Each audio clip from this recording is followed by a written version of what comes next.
Embedded reporter Ryan Grimes is embedded no longer. He has a week's worth of highlights detailing the training our soldiers are going through during Arctic Anvil, the largest U.S. Army training exercise in recent history.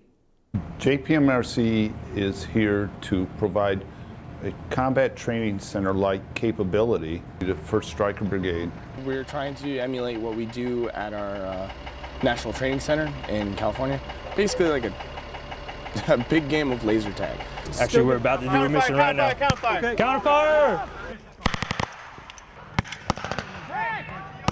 What we are is the infantry, and then what we are going up against are strikers. We have scouts that went out and got us our information of where our points were. The way we're going to strike back is we're going to reconsolidate once the defense has culminated in its attack on our defensive positions. We will immediately go on the counterattack.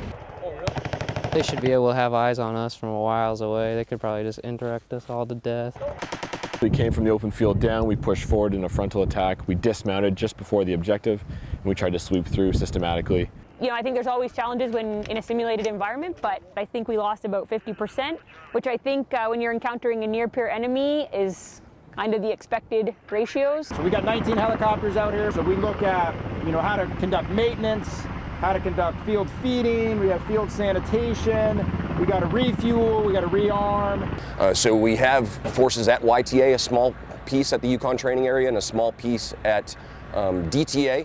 At the ISB out there. Well, the Yukon training area forms essentially a half or a third almost of the overall Arctic Anvil scenario. And for this exercise, what we're doing is we are providing the observer, controller, and trainer function for the company live fire.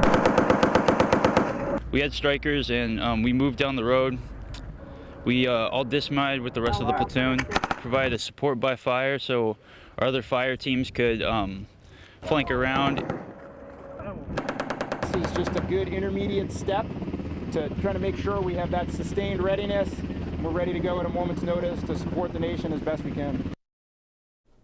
Now, of course, Arctic Anvil wraps up tomorrow. Joining us at the desk now is Ryan Grimes. And even though it's wrapping up tomorrow, Ryan, I understand there's going to be still quite a bit of traffic on the Richardson Highway. Right, particularly during the weekend, you should watch out for Saturday and Sunday. You should watch for heavy amounts of Arctic Anvil military vehicle traffic. At least that's what they're calling it, from 6 p.m. to midnight. That's on Saturday and Sunday, of course. Mm-hmm. So tell me, Ryan, while you were out there, did you ever just want to pick up one of those guns? I mean, was it so fun watching them?